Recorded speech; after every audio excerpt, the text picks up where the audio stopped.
All right. Well, hi, Jessica. I am so excited to have you on the podcast today. Thank you so much for showing up with me. Hey, thanks so much for having me. I'm excited to be here.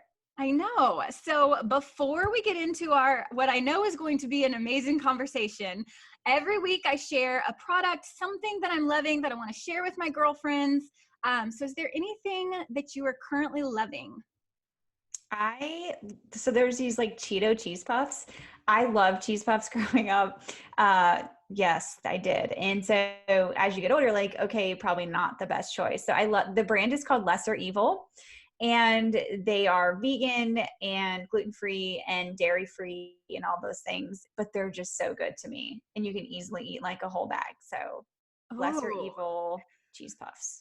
that sounds really good. And that is perfect for right now. While we're sitting at home watching more Netflix than normal. Yeah, it's one of my favorites.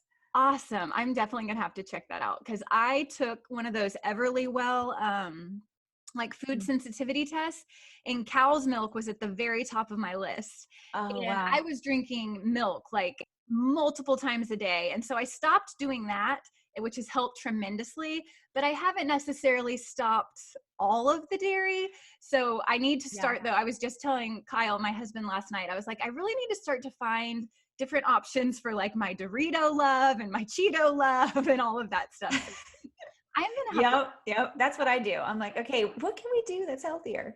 Yeah. Well, awesome. Well, thank you. So my thing this week is actually, I'm excited about it because it's so cheap. And so when you can find like a good drugstore makeup, it's like, ooh, yay.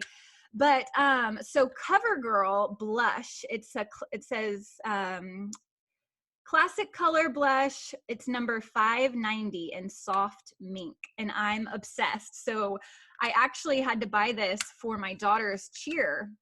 Like, this is the color they make all of them wear. So I bought it for my daughter. And then after the cheer season ended, I was like, give me this blush. I want to try it. And then I was like, oh my gosh, I'm obsessed with it. So CoverGirl number 590. Okay, so let's get into today's episode. First of all, why don't you just introduce yourself, who you are, what you do, all that good stuff. Yeah. So I'm 32 at the time of this recording, and I've been married to my husband for roughly 4 years. We got married. He was, early 30s, and I was late 20s. So we got married. I mean, I guess according to the world, like later, a little bit older than, other people do. So we met on eHarmony, and we don't have any kids, but we love animals. So we have 3 cats, and we want more, but he's like, we just won't tell anybody because we don't want to sound like crazy cat people. So we'll just let people know we only have 3 when we get more. And I love helping women. That's my target market for me, and set people I'm really passionate about, and just really helping them get emotionally and physically healthy while keeping God at the center. And so I just love writing books. Writer turned speaker is what they would say to me. And so I just love writing words out and just getting them out there. That's awesome. This has nothing to do with today's topic, but I have to backtrack that you met your husband on eHarmony. That is so cool. Yeah, it was so fun. Oh, I loved it. Had a great experience. that's Mhm. awesome. And I guess the reason why I'm like, oh, that's so cool is because I have some single friends. And so I'm like, oh, tell me about this eHarmony Yeah, experience. Were you on I had a it for great, a long time? Like, did you have some random weirdos first and then you met your husband? Or was it like, oh my gosh, I got so lucky and met him right away? yeah, it's a good question. I think that before going in, you would have to know what you want.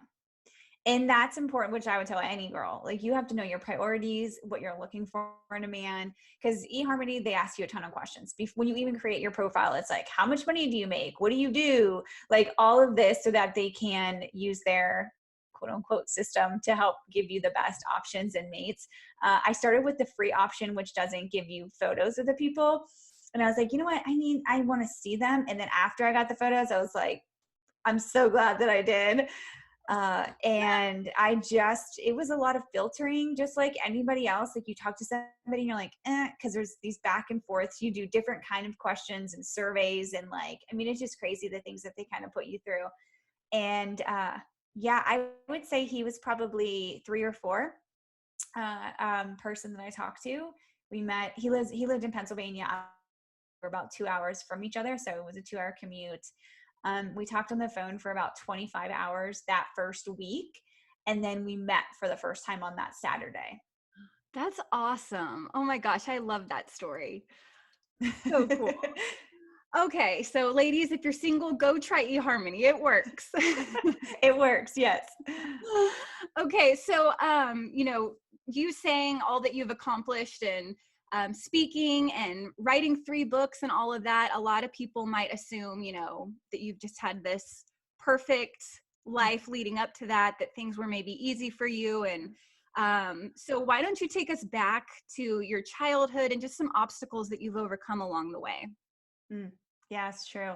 I haven't heard that in a long time, and I always think it's good. Sometimes we just assume that when somebody has something or they achieve an accomplishment that, oh, it must be so easy for them, which is why they did it. And I think that a lot of it's just consistency and perseverance. You work with a lot of business owners and helping women. And, for me, it was this idea that I based basically my life on these lies of this truth for me was, Jess, you will never be where you were when you were a child or a teenager. And that drove me for many years of, you will always have food and heat and water, hot water, and those things that for most people was foundational. For me, it was this driving force of, you will never be quote unquote poor in any sense of the word again. And so a lot of it, I had overcome poverty mindset, this victim mindset, coming from a very trauma-based home, very unsafe home, was really my biggest stepping point of being able just to unravel the years of pain that I endured. And that's pretty much one of the reasons why I get really passionate now about helping women, no matter the age, to use the gospel to confront the things that they're dealing with so that they can move through them, so that they can experience the abundant life on the other side. That's so good, because so many people don't ever experience that abundance life. They kind of stay in that victim mode. If they've come from abuse or poverty, they feel stuck there, and that's just the way things always are going to be. So I love that you said that you were like, I'm never again going to be in those situations again. Mm. So was there like a exact turning point for you where you were like, okay, never, I'm done with this and I'm moving on and creating my own life? Or what was that kind of turning point for you? Yeah, I don't know if it was so much a turning point as much as it was, in the moment I had to make a decision to survive. And that was just the reality of my life, in this idea of coming from an abusive home, both physically and mentally, either side, and watching my brother go into the other side of things like drugs and alcohol, and just breaking my heart. It was this force of, you can't go this way, you can't go this way. So I don't know if it was a turning point per se, as much as every day I had to make a decision that was going to lead me in the opposite direction. And so I would say, just, after my parents got divorced at 18, I moved in with my best friend because I had to get out of the home. And then I moved in with my cousin who had 4 kids, a husband, a dog, and I slept in the basement. Like, until I bought my house, I would say at 22, I would say that was a turning point.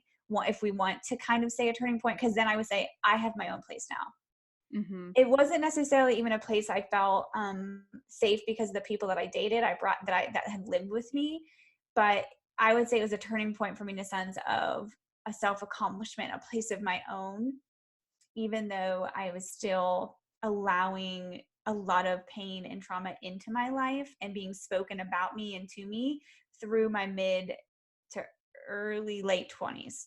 Mm-hmm. But it's like every stage was kind of that turning point, and every decision was a turning point.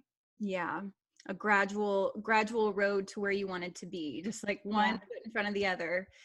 Oh, well, I love that. And that's so inspiring. So when did your faith change? Were you always kind of introduced to faith in your home, or was it not at all? And then someone brought it to you, or when did that change come about? Yeah. That changed when I didn't know any faith in my childhood at all. I think I can remember times where I could remember clearly my grandpa reading the Bible, like in his one chair. But I remember my mom saying things that were like, I don't want you to go through what I went through. Cause apparently she went to church like 3 days a week. It was like Sunday, Wednesday, Saturday or something. And she never talked about God. She just would, I think, refer to as church. I didn't know what Christian, God, Jesus, like I didn't understand any of it. So there was no groundwork. My cousin is the one who actually introduced me to Jesus. And most of my life, I thought my family was against me and nobody loved me. So having my cousin come in and kind of share this with me was definitely a pivotal moment. It was when I turned 22 and bought my house and started my fitness business all in the same year. Therefore, my faith, even after accepting Jesus, it wasn't like my whole life changed. I didn't have this epiphany of who he was. I didn't have this drastic heart change. I was being pursued by him on a daily basis to make decisions, and it was tough. It was heart work. It was just breaking up with people and people getting out of my house and continuing to date and do things that didn't align with his word or his love or his character for me. And that continued for another 3, 4, 5 years. I would say in my late 20s, and I say late 20s, roughly 27 is when I really started to pursue the Lord. And I just think we always say that, like, oh yeah, it's been 10 years, 20 years since I've known the Lord, but like the last 5, I've really dove in. I think that just comes with the maturity side too, because you're always thinking every year, it's like, wow, I'm getting deeper, but I still don't know, feel like I know enough. Uh-huh. But yeah, that's kind of that story. And that is so true, because it's like the Holy Spirit does the work first, and it's almost like you wake up one day and you're like, okay, it's there. I can feel it. I have this faith, but I don't know much. And so then it takes you kind of on your own journey to learn more and strengthen that relationship and dive into the Mm-hmm. word and all of that. So, well, that's awesome. And again, just so inspiring. So you tell us about, because you said you started with your own fitness business. You were, your parents got a divorce, you moved out, you kind of house hopped for a while and started your own business to eventually buy your own house. So take us back to you starting your own business. Was fitness something you had always been in and loved, so you decided to start a business from it, or did you have your own transformation story? How did that come about? Mm. For me, I believe it started, I was always passionate about sports in high school. I loved basketball, and I couldn't play basketball in my like junior and senior year and everything because I had to get a full-time job. Well, in school I couldn't get a full-time job, but I had to work as many hours as I could after school to be able to have money at all, to have money for lunch, to be able to buy a bed, and eventually have just any kind of savings or any kind of money at all, to buy things. And therefore my sports kind of had gotten cut off, but I always played indoor soccer. It was kind of it was my go-to, it was my favorite, loved it so much. We'd play every Friday and we'd be just like, we were all great friends. And every Friday we'd play. And I think that it was this place for me to relieve aggression. Indoor soccer, I love it because you can just bump shoulders and get, a kind of aggressive, but it was this place for me to relieve this anger and things that I had. And I think fitness became that for me. It was this idea that you can control how you look in a sense. You can control what weights you're lifting and what food you put in your mouth. And it just led to this idea that, okay, I want to help people do this. I want to help people transform. And if it was just one person that I was helping, then I thought it would be worth it. And that was my motive for signing up. I just remember, like, when I start this business, then I just want to help one person experience freedom or be able to find a workout that they love, because it started with Turbo Jam way back. Like I was 19 maybe, or 18, 19 when I did Turbo Jam for the first time. And that was like, I loved it, fell in love with it. And I think that just fueled it even more.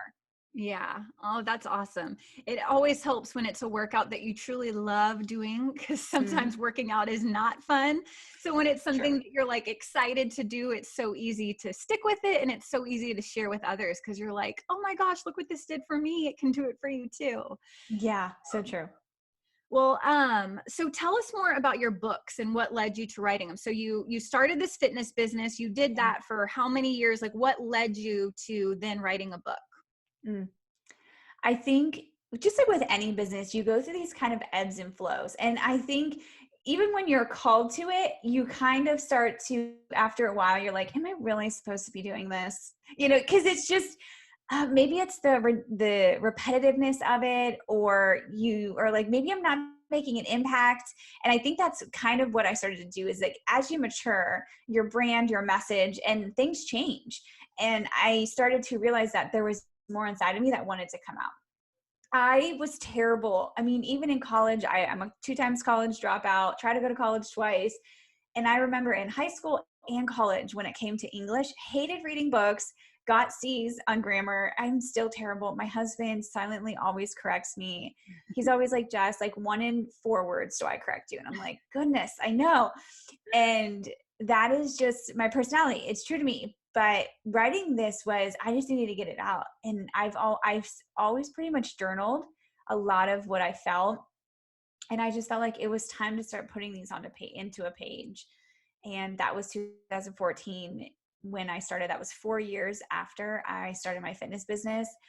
And I was like, okay, we're going to go this other route because there's more in here. I know that I have more to share than fitness. It is a part of who I am. It is a message of who I am, a part of what I am and the message that I share, but also to share about childhood and how I put all of who I was in my body, my ministry, and men.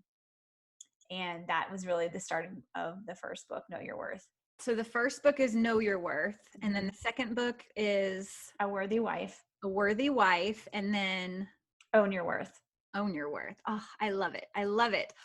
All about our worth, which is so good. And I just feel like you're the perfect person for that. Your story is, I mean, like when you started talking about not being able to play basketball your junior and senior year, like I literally want to cry because I'm a mom of 3 and my oldest is 13. And, you know, so he's going to be in 8th grade next year. And so we're, you know, into the sports with him and everything else. And I'm like, oh my gosh, 1 more year and he's going to be in high school. And so thinking of you from a mother's standpoint, I'm like, oh, my heart breaks for you and all that you've been through.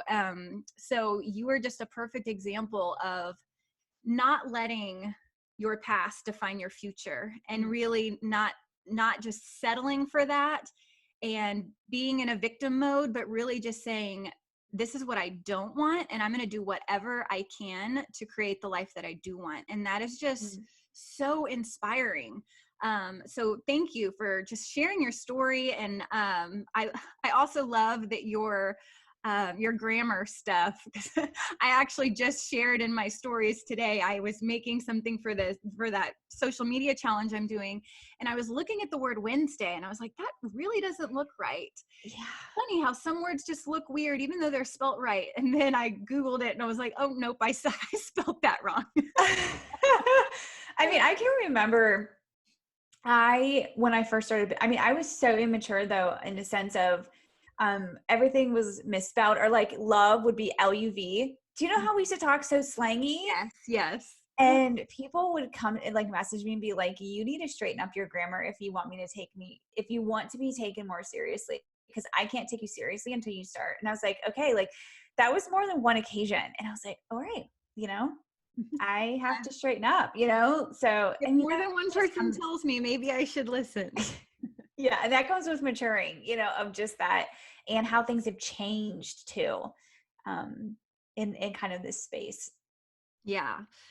Well, and even the book, you know, like I was saying, you overcoming your whole past to define your future, but then also with the books, like sometimes women can get an idea and be like, oh, I don't know how to do that, or I'm not good at that, but you just figured it out. And that is just so inspiring. So thank you for sharing your story. Thank you so much. So, and kind of feeding off of that, if there is someone listening that's like, you know, I would love to write a book or to start a business or go back to school and become a nurse, like whatever dream that they're thinking, but for some reason they're just thinking that they can't. I'm not worthy of that. I don't deserve that. Who am I to do this? What would you have to say to her?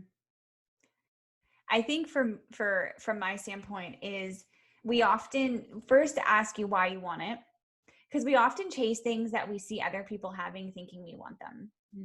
And the answer could be that you want it because you feel called, Or the answer could be that you want to write a book because you think it's going to make you a lot of money. But I gotta promise you that it's like the small percent of people that make a ton of money with books is very small. And a lot of it, they call it your business card, writing a book. And it's not to diminish anybody's dreams. Like, you can make a living off of books, but it's this idea that knowing why you're doing something and the backstory, the foundation is what's actually going to drive you to stay consistent and to want to show up. It really comes down to this perfect purpose first, not profit first. Because we often think, okay, I'm going to go and be a nurse and make all this money, right? And that will tend to drive you. And then when you get to being a nurse, it's kind of like, why did I choose this? Do I want to be here? Versus kind of evaluating it from the beginning of, no, I know I'm called to serve, to take care of sick people, to, do these things. And what vehicle or avenue can I take that's going to help the mission of my heart to become fruitful in this world? And I think it's not to discourage anybody, but I wish I had somebody really challenging me in the beginning of, why are you doing this webinar? Why are you doing this? Because it's easy now, especially with so much moving to social media, to get lost in the noise of what we think we should be doing versus what God is actually calling us to do. Mm-hmm.